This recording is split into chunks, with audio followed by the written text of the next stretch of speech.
Good day and welcome, everybody. We're going to give it a couple of minutes to let everybody usher into their seats, grab a beverage and some popcorn, and get ready for the show. It's going to be a great one today. Welcome to the IAESS webinar series. We're continuing our series throughout end of this summer and into the fall, and we are very happy to have Michael Trotter with us here today. Title is Navigating the Slopes of Motivation, Psychological Insights into Snow Sports Instructors Training Intentions. With us today, just want to give a quick introduction to a few of our IASS board members that are on the call. We have Asa Tugatam is with us here, Dieter Bubeck, Vanessa Mann, our General Secretary, is here with us as well. And in the spirit of where science meets practice, the IASS Association is dedicated to science and snow sports, education in science and snow sports, hence the name. And with that, we'd like to kick it over to Michael Trotter to take it away, and we will be recording these sessions throughout and sharing on our Instagram page, as well as on the IASS.org website. Also, as you have questions throughout, we'll be using the question and answer function at the bottom of your screen. So please don't hesitate as you have a question to drop it in there. And if we have some time towards the end, Michael will take some questions. So take it away, Michael. Welcome. Excellent. Thanks very much, Dave. I'm just checking. Can you guys all hear me okay? Yep. All the Wonderful. technology works. Wonderful. I also just mentioned briefly, it is 5 p.m. here, and I'm currently doing this from home. So if you hear some small children in the background, don't be afraid. Cool. Well, look, thanks so much for the invitation to be here and to talk about a project that we've been working on for about a year now. So before I kind of get into the meat of the project, I might just introduce myself and tell you who I am. So my name's Dr. Michael Trotter. I'm a senior lecturer in psychology at the Department of Health and Welfare at Halmstad University, which is on the southwestern coast of Sweden. Now, my accent doesn't really match that location, and that's because I'm originally an Australian from Brisbane, where I completed my doctorate in sports psychology. So I've got a particular interest and focus within sports psychology, looking at stress and mental health, as well as self-regulation, kind of those learning mechanisms that underpin the stress and mental health relationship.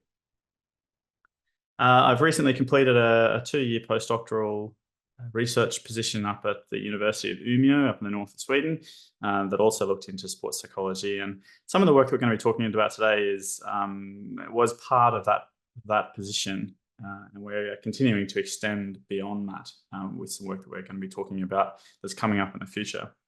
Outside of my profession, so outside of my experience in the academic world, before I got into academia, I was a ski instructor myself. So I qualified with the Australian Professional Snow Sports Instructors Association, where I managed to get up to level 3 before coming over and starting to study sports psychology. And as of recently, only last year, I was a part-time instructor, or volunteer instructor for the Friluftsfrämjandet, which is a local volunteer organisation focused on outdoor lifestyles here in Sweden. So during this time, I completed 6 back-to-back seasons. There's a picture of a much younger me, second from the left there. When I worked at Thredbo Resort, I moved between Thredbo Resort in Australia. I did some time at Niseko, Japan, and then I did a season in Åre here in Sweden as well. I loved these years. I thought they were really great. I learned a lot. I found that as my technique and my skill developed as a skier, my lessons got better, my ability to improve my students' skiing outcomes got better, and I enjoyed being on the snow a lot more. And I kind of really started to get this love for learning and teaching, and found that as I improved, everyone around me did. I have a really great example of that, and we got a bit of informal mentoring as well. And I did a bit of work especially in my first season, working with 3-year-olds at Thredbo Resort. And one of the things that we used to do is we used to get these classes of 10 3-year-olds who'd never skied before. And an Australian 3-year-old on snow is a bit different from those from potentially a country that has a bit of snow, in that these 3-year-olds had never even seen snow before, and he had 10 of them. So there was this kind of a juggling role that we had in trying to stop the kids from crying, because it had this kind of domino effect, right? Like once one started crying, then the others will all kind of kick underway. And that was really challenging. That was one of the big challenges of my first year as an instructor, until I got some mentoring from our kids ski school program, who kind of started to introduce me to some really basic psychological concepts. So the Maslow's hierarchy of needs is the one I'm referring to, and you can see it here on the right. And it's basically the basic idea of the Maslow's hierarchy of needs is these different layers of needs that we have, and we need to fulfill one layer before we can move up to the next. And she kind of explained to me, well, kids at that age, they can't tell you what it is that's wrong. All they can do is cry out for mum and seek for that help. But you can put the words in their mouth, and you can ask them. You can say, you can tick off, starting off with the physiological needs. Are you cold? Are you hot? Are you tired? Are you hurt? And suddenly I found I could communicate with these kids in a way that I never could before, and my lessons got a million times better. And I suddenly found that I was able to communicate with these young people, and everybody's experience got a lot better. And I got really excited by that, and so I really threw myself into learning. But we never really got above these two kind of these two layers of the Maslow's hierarchy of needs. And I got really excited by this. It was like someone had given me this massive secret and this massive tool that completely changed the way that I worked. And so I wanted to learn more. I was desperate to learn more. And so that ultimately is what led me to come back to university and study psychology. But while I was at Threadbow, I noticed that there was this really great culture of training, and amongst all of our instructors. I was with a cohort of level 1s, and then when we did our level 2s, we all trained together really intensively. We took up every opportunity to take part in workshops and on snow clinics. And I found that there was this real drive amongst our team to continue. And we had some really great instructors like Paul Lorenz and Tom Gelly, who really kind of supported us. And I felt I learned so much from them, not just about skiing, but also about how to be a good teacher. When I came to Sweden, I started working for the Volunteer Association here. It's a very different setup. We weren't in a big resort. We were working in a number of smaller ski fields around the place that had kind of really temporary setups, where we'd work maybe one weekend in one place, then we'd move to another and work another weekend there.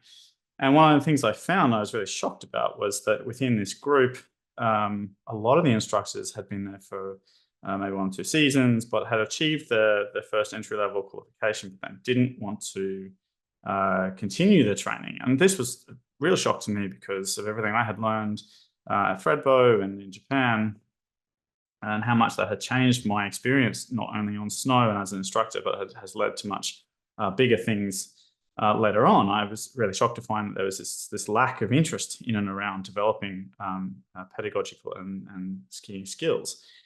And so that led to a lot of conversations with my other colleagues, my senior colleagues at the Friedrichsfirmyndet, where we kind of discussed, okay, well, what's going on here?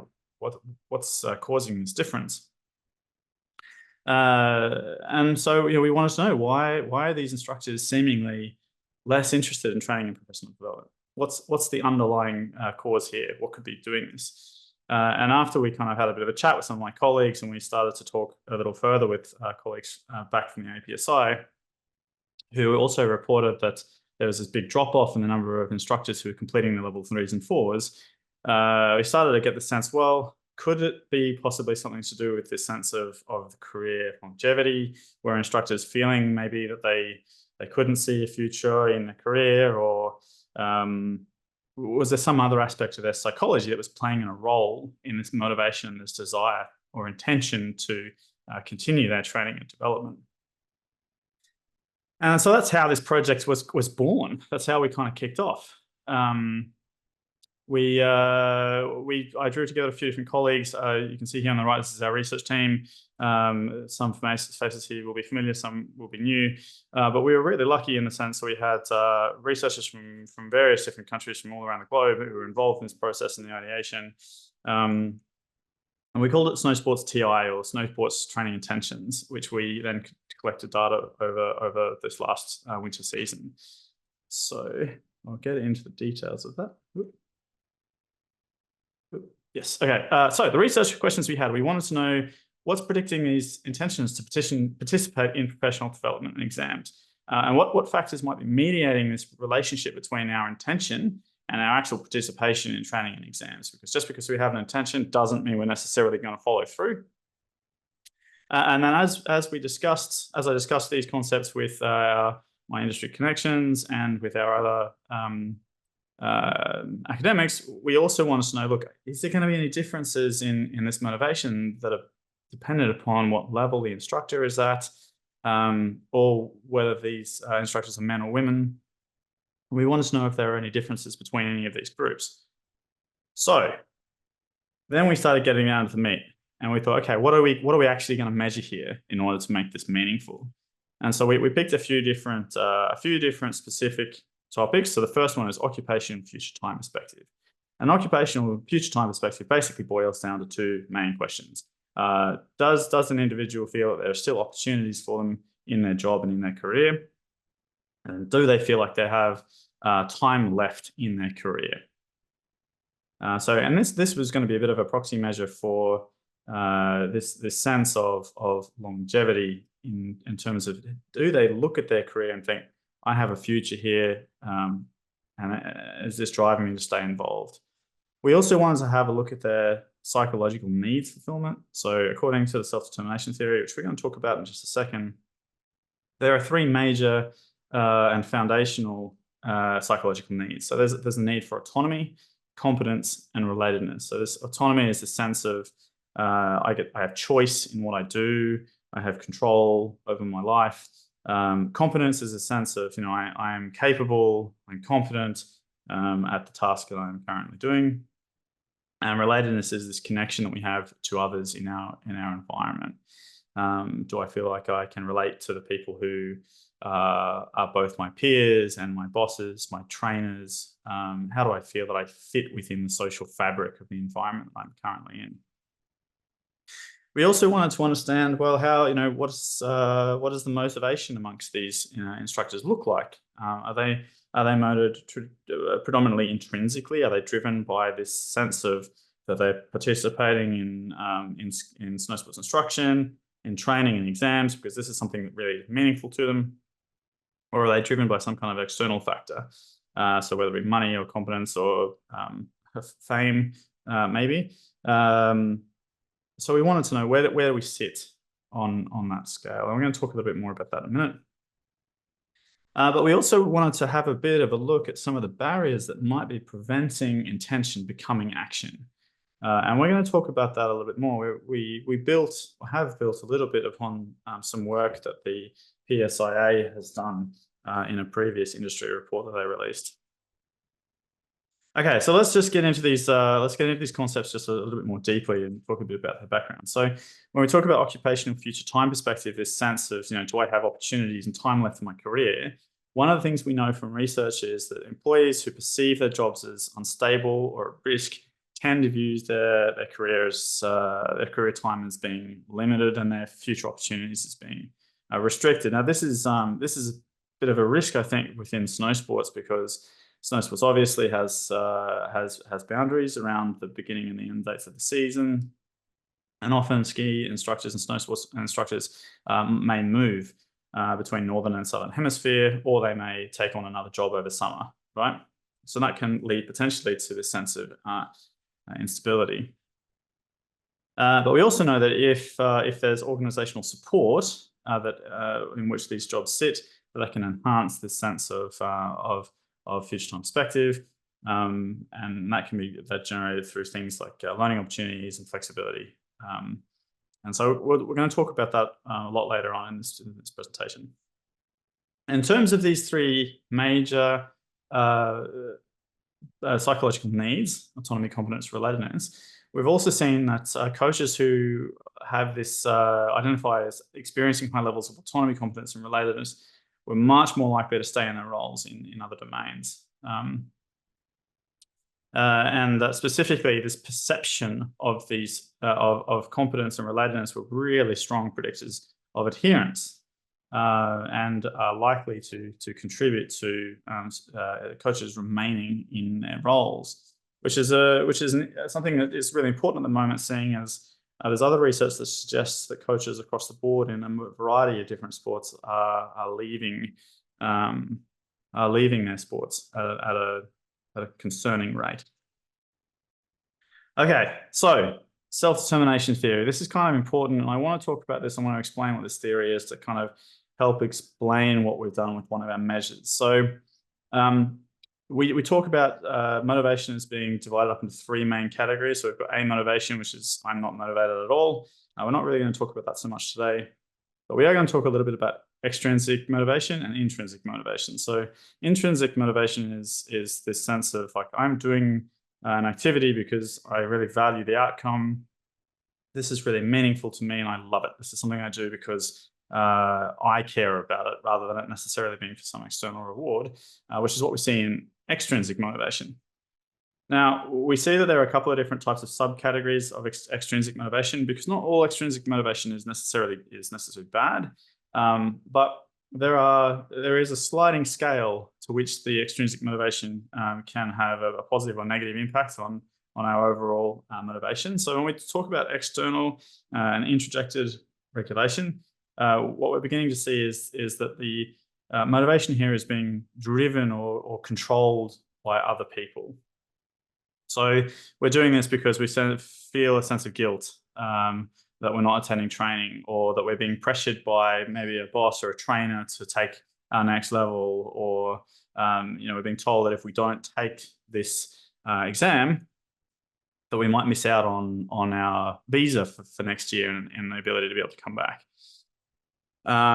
We've seen, however, on the other side, we've got this self-determined motivation, right? So it's identified and integrated regulation all the way up to intrinsic regulation. And this is where we're doing something because it really matters to us and the outcome is really important to us. I really identify as a ski instructor. This is a part of my personality. I really value this lifestyle. I love being out and being fit. I love being in the mountains. I love working with people. These are things that will really, really mean something to me. And so being able to continue to train and take exams for me is a way of strengthening that identity. And I really value the outcome of these exams. I value the knowledge that I get. And when we start to see these kinds of motivation, this is what we would regard as being self-determined motivation. And there sits right in the center between these two different types of motivation, what we call the threshold of autonomy. So in this threshold, this is where we start to see the motivation being driven from someone else or something else that is pressuring us to partake in an activity, over to, I'm making this decision, I'm doing this because I want to. And that's where we start to see these kind of these forms of motivation, which I think some people might consider to be more positive. But yeah. So when we think about this interaction between intrinsic motivation and extrinsic rewards, this is this sense of feeling control. And like I said, this kind of threshold plays a kind of a mediating role in where, we have the reward, an external reward, say getting our next exam completed, getting a job, whatever, and how that might impact directly our intrinsic motivation. That's going to come down to potentially how controlled we feel we are in that scenario. So like I was saying a little bit before, it's this sense of, do I feel like I'm being pressured into doing this, partaking in this exam, and am I being pressured by friends, or am I feeling really guilty about not going along to training, even though potentially I don't really want to, but I still kind of feel guilty, and it's that guilt that's driving me there, right? And this kind of feeling of control is going to then have a detrimental impact on our intrinsic motivation. It's going to start pushing us further and further towards being more and more extrinsically motivated. And extrinsic motivation, we know, isn't great for adherence in the long term. Okay, so that's the kind of the main psychological components of what we're going to discuss today. And I'm going to kind of, now that we've had a bit of an overview of some of these things, it helps to give a bit of context to where we're going to go and to understand the study design that we're going to get into. But I also really quickly want to bring up this report that was done in 2020 by the PSIA. I think this is a sensational report. I think everyone should have a read. I think this is really, really good. Where they in this report, there was discussion around women in snow sports and the snow sports industry and how women can be supported and what barriers are there in preventing them from participation. And one of the things which I thought was really good is they had this, in this report, there is this list of different challenges to participating in developmental opportunities. And so they were listed as the cost of participating in professional development, the travel required to get to the development opportunities where they are occurring, balancing these attendances with other employment, which can happen in snow sports. It's not uncommon, especially for more junior instructors, to have a second job off snow. Finding time for professional development, attending and balancing this attendance with family commitments, maintaining personal fitness. And there was another one that we saw actually that was in the qualitative comments that were left as part of this report, and that was the degree of interest that participants had in the courses and clinics that were being offered. So we kind of wanted to add these barriers in because we thought these might be really interesting to see how much of the variance in these training intentions could be explained by these barriers and how much these barriers were going to be impacting participants' training from a more quantitative perspective. And as we saw, this as a natural continuance of the great work that's already been done by the PSIA. We also wanted to collect some data on the types of clients that participants were having. So were instructors predominantly teaching children? Were they predominantly teaching adults? Were they predominantly teaching older adults? Were they teaching higher levels? Were they teaching low levels? Were they teaching specialist classes? Were they being given were they instructing clients who were more or less excited to be or scared to being on snow?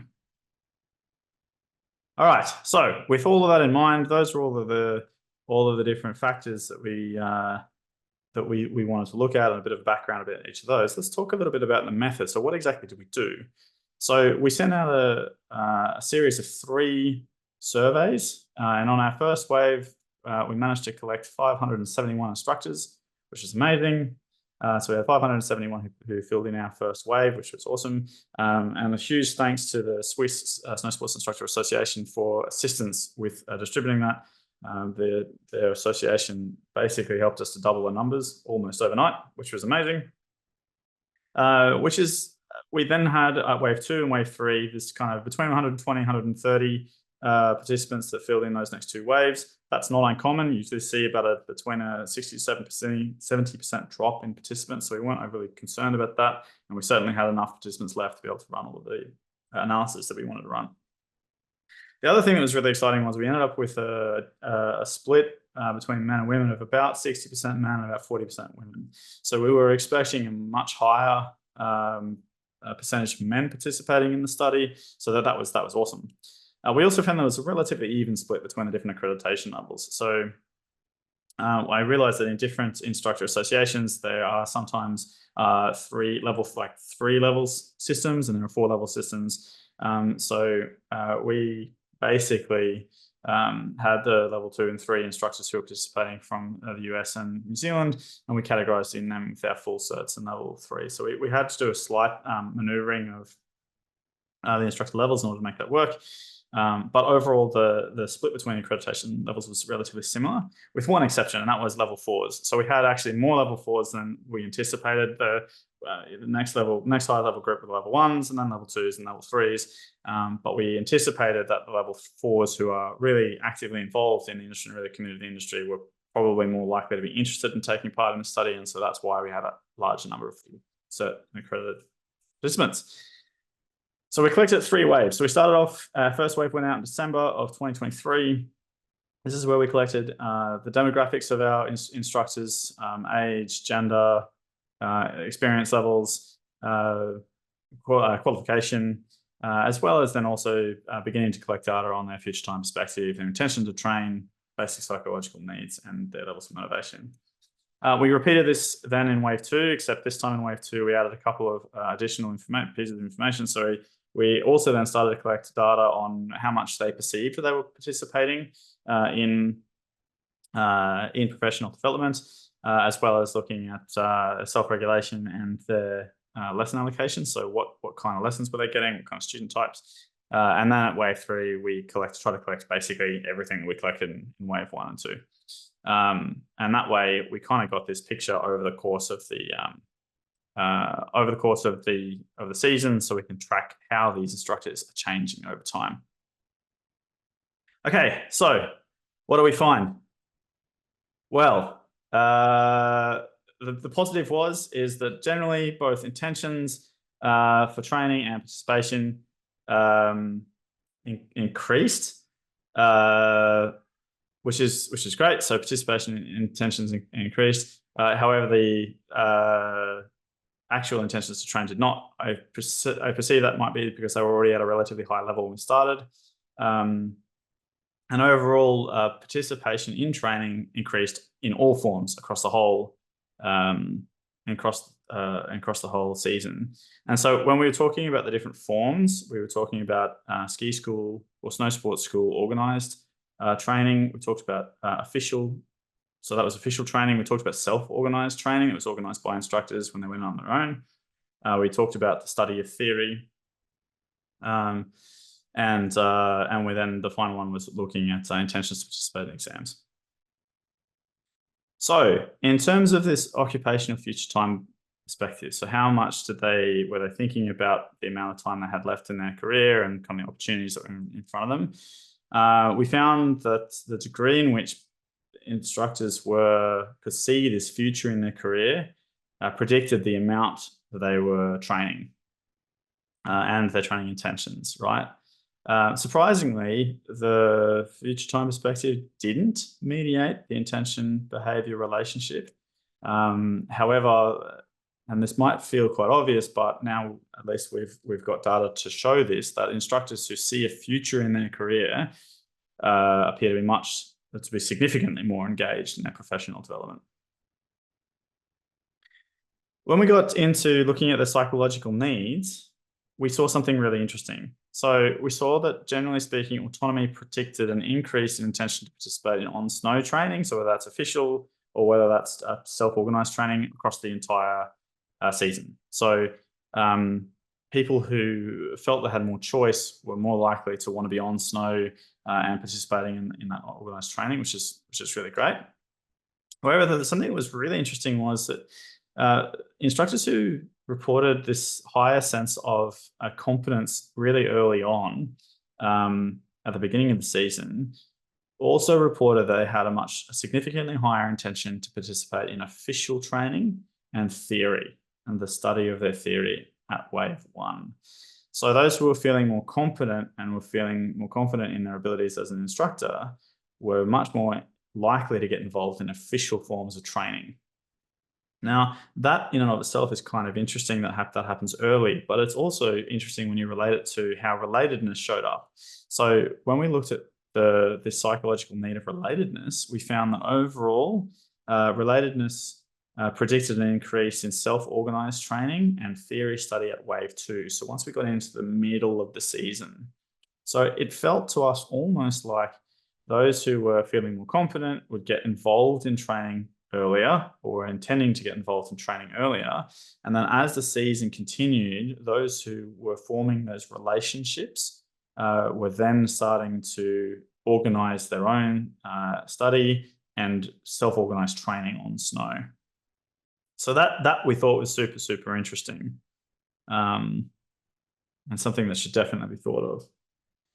Okay, so over the course of the season, we saw an increase in intrinsic motivation. So we've kind of talked about these different major psychological needs. Now we're going to look at motivation, whether it's intrinsic or extrinsic, as we've spoken about.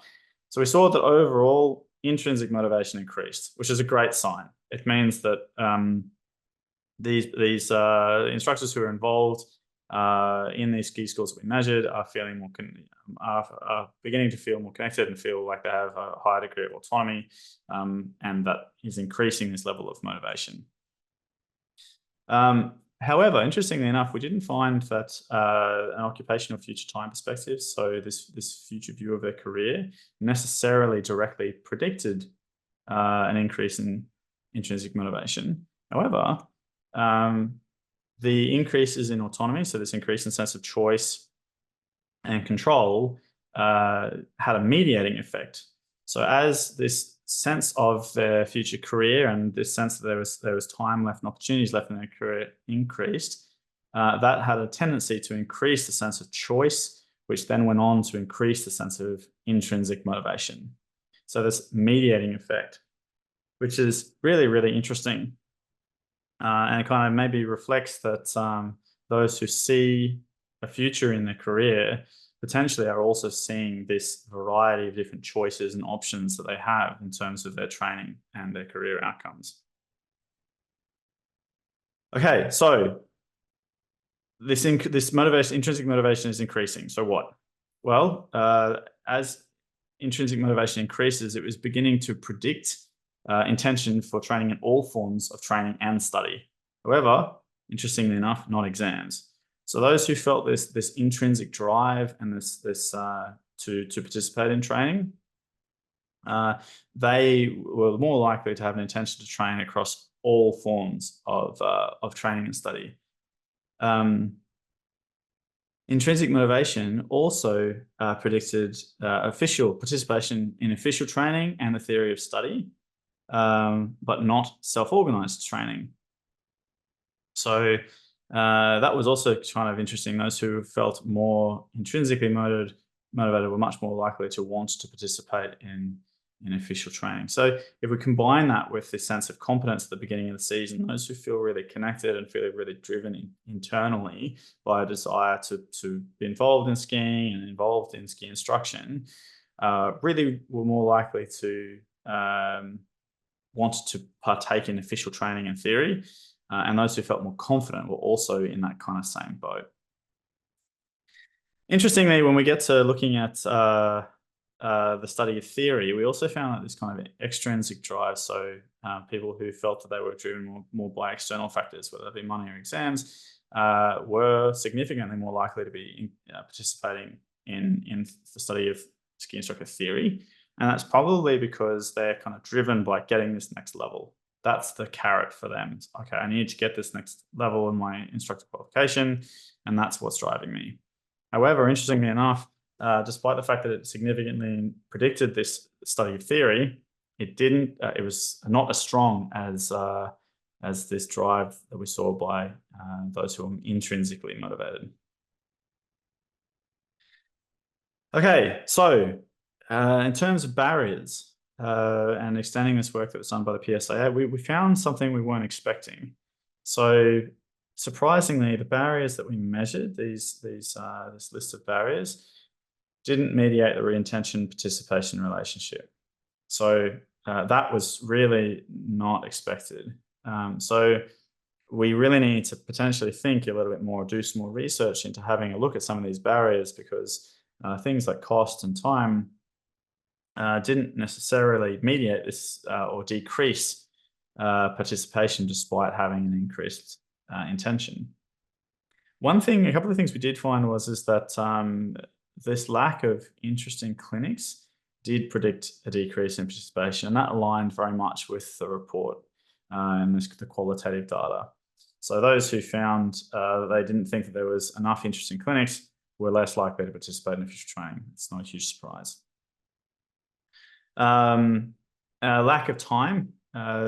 People were then prioritizing less study of theory over other forms of training, which is, again, probably not hugely surprising. However, interestingly enough, those who felt that they had a greater amount of family commitments actually reported an insignificant increase in the perceived study of theory. So those who were potentially not able to make other forms of training and felt that this training was being interrupted by family commitments, suddenly found themselves studying more theory. So yeah, super interesting. In terms of these gender and instructor level differences, this is something else that we thought was kind of interesting. One of the things we found was that there were no differences at all in attentions between men and women. However, there was a significantly greater participation in training by men. So we don't really fully understand what factors might be underpinning that just yet, based on the study that the results that we have.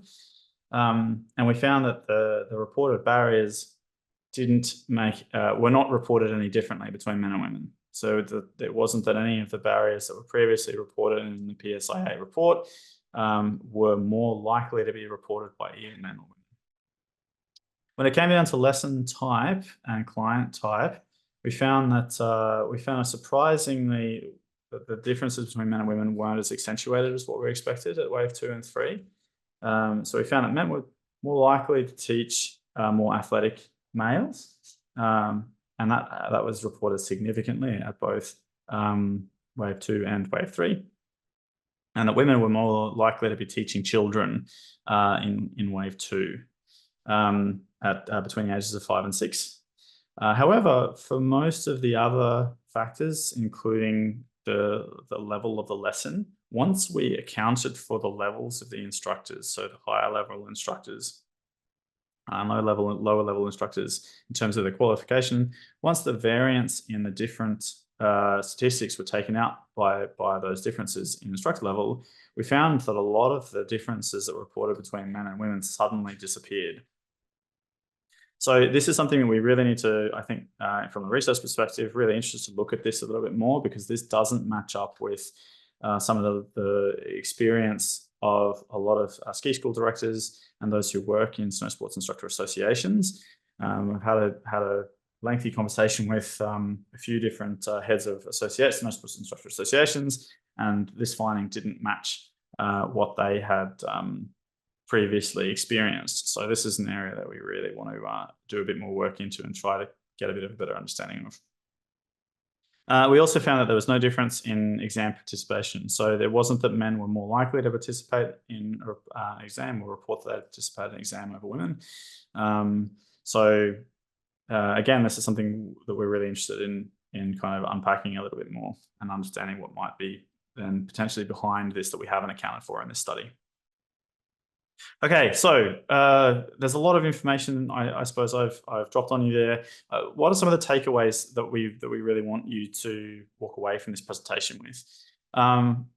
One thing is that we would really like to encourage snow sports schools and snow sports associations, instructor associations, to look for ways to increase instructors' occupational to future time perspective. So what can be done in order to increase this sense by instructors that they have a future in their career? And some of our suggestions might be things like advocating for multi-season employment opportunities, rather than necessarily having to reapply to the same snow sports school each year before starting them. Something that can help generate this kind of continuity in instructors' work.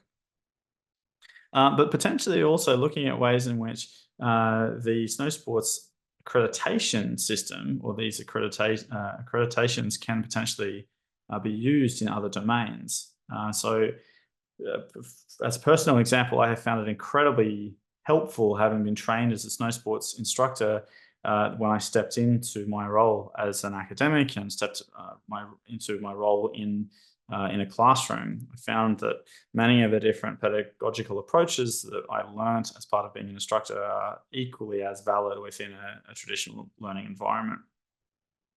And we'd really encourage to see, are there more of these kind of links that can be drawn, that can be highlighted for instructors, so that they can kind of see how the skills they're learning and developing can really contribute to their future, whether that be directly as an instructor or whether that be particularly in any other domain. there was really clear to us that in terms of these psychological needs, that this sense of competence at the beginning of the season was really important in getting instructors engaged in that professional development early on, both in terms of official training, but also in terms of engaging in the reading of theory and the developing of that kind of pedagogical knowledge in the background. And that as the season progresses, looking for ways in order to continue to develop this sense of relatedness between instructors, and not just between peer instructors, but also between instructors and their trainers. So I again had a chance to have a chat with a really experienced instructor that I really respect, and he was saying that one of the really big differences that he had seen between a couple of the resorts that he had worked at was that at one particular resort, where the instructors, especially the senior instructors, were much more active in going out and participating in their own training and kind of role modeling this drive for developing their skills. They found that in those environments, it was much more likely that the other instructors would step up and want to mimic those behaviors. And the more that the junior instructors felt this connection to their senior instructors, the more that drive kind of was evident. And in comparison to some of the other resorts that he'd worked at, where some of his other more senior colleagues were less interested and less active in terms of their own professional development and being out on the hill and engaging with the junior instructors. So so developing that sense of competence initially at the beginning and helping to pep up instructors as they kind of begin the season and get underway seemingly is quite important, as well as looking for ways to really develop those bonds both between senior instructors, trainers, and the ski school as a whole.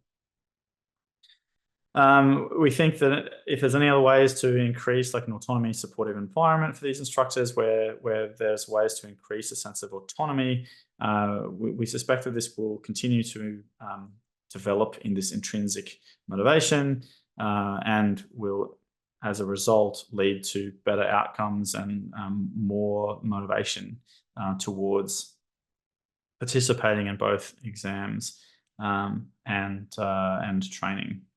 However, we definitely need to do more research into the barriers to snow sports training participation. It was really evident that we didn't really get the insights that we were looking for from a quantitative perspective from the measures of these barriers. So probably slightly deeper measurement tools would be really, really helpful in order to kind of really unpack what else might be contributing.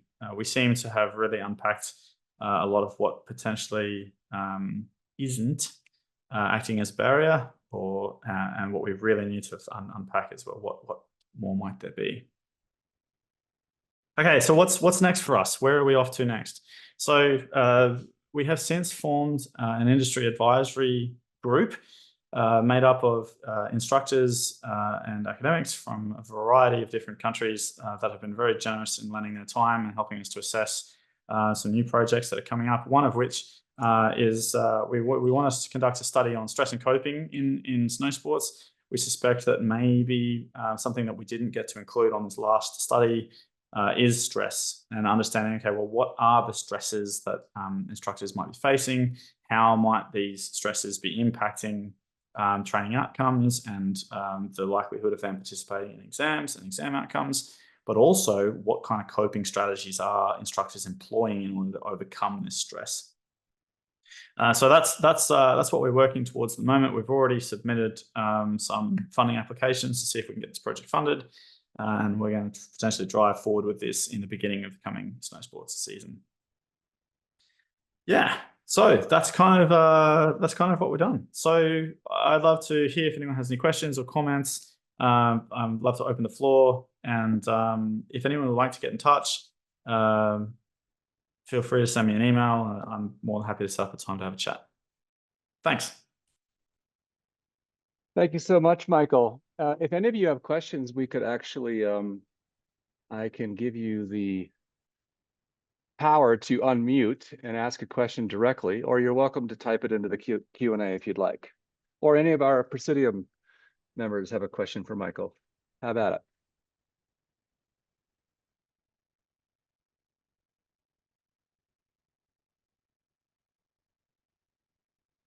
it? And if you'd like to unmute, you can just raise your hand and I'll keep an eye on that and I will allow you to unmute.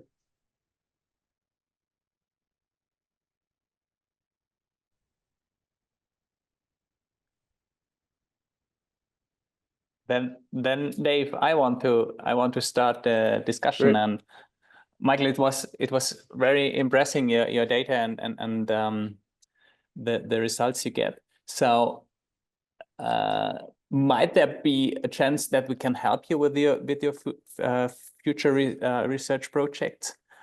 Because we have a huge amount of colleagues international, and if it helps you, you just say a word, and we try to focus on getting more feedback from the snow sport teachers and so on, because it's really interesting for all of us that we know why people are stopping to participate at training intervention or at exams, so to speak. So if you have any idea where we can help, just let us know.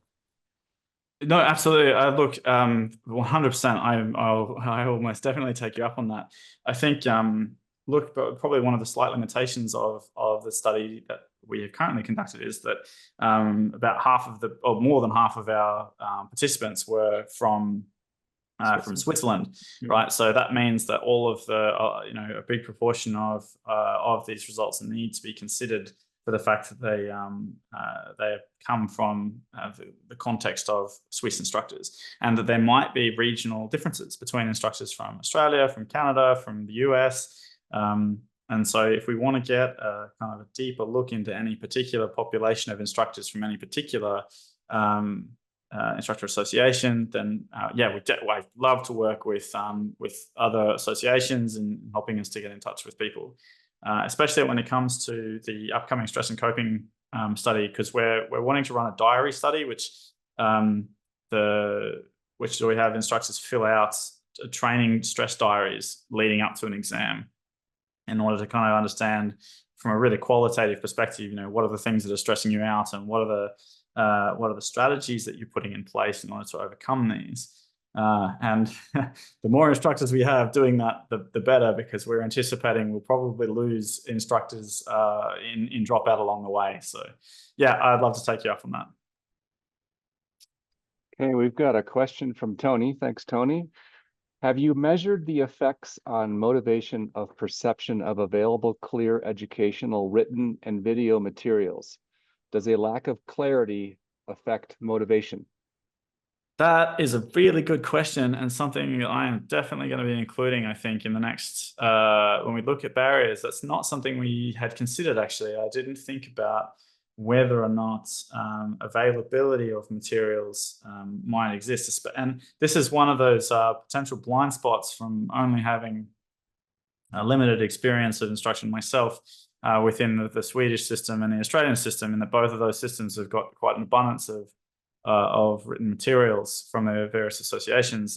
For much smaller associations, there is most definitely a possibility that there is less materials, or that access to those materials is harder, and we hadn't considered that access as being a potential barrier. But it's definitely something I will include in our future work. Awesome. Thanks. Thank you. And we also have a question from Sierra. I will allow you to go ahead and do that live. Here you go, Sierra. Perfect. Thanks, Dave. My question is, how did you narrow to your specific tool, the OFTP tool? I'm actually a graduate student studying snow sports ed right now, so this topic was very, very exciting to me. So look for an email from me. But yeah, how did you decide on your specific tools? Okay, so yeah, partly to do with previous research. So some of the tools that we use, especially in and around the measures that were associated with self-determination theory, have been pretty widely used before. So we wanted to try to use measures that we would be able to make comparisons, especially considering that there's a real lack of research within snow sports, which is shocking considering the amount of amazing educational material that exists. You know, I'm going to go on a slight tangent and I'll come back and finish answering your question. But I honestly think that some of the manuals, the instructor manuals in the PSIA system, there's the Canadian system, and the Swedish system are really quite phenomenal, and the approaches that are used are quite phenomenal. So it was shocking to me to find that there was not that much academic and scientific research in this field, and it's really exciting for the amount of possibility that lies ahead of us. When it comes to the OFTP measure, so as part of my postdoctoral position at the University of Umeå, we've been doing quite a lot of study in and around time perspectives. So we're looking at how does our understanding or perception of time impact, so for example, mental health and physical activity. So we know, for example, that if you spend too much time ruminating on the past and being in this kind of negative past time perspective, then we're more likely to be experiencing things like depression. If we spend too much time in a future negative state, we start to develop things like increases in anxiety. So when we were looking at understanding snow sports instructors, it seemed really natural to us to want to look at, well, how can we use measures of this perception of time in snow sports instructors around their careers. So, we want to know, does their perception of a sense of this perception of this future that lies ahead of them in terms of opportunities and their time remaining, is that going to somehow impact how excited and engaged they are in their own development? And so that's kind of how we got to that. But there are definitely other measures of time perspectives that I'm really interested in looking at that we didn't use in this study. Amazing. Thank you. I appreciate it. Yeah, I look forward to your email. Please do reach out. I certainly will. I appreciate it. Cool, thanks.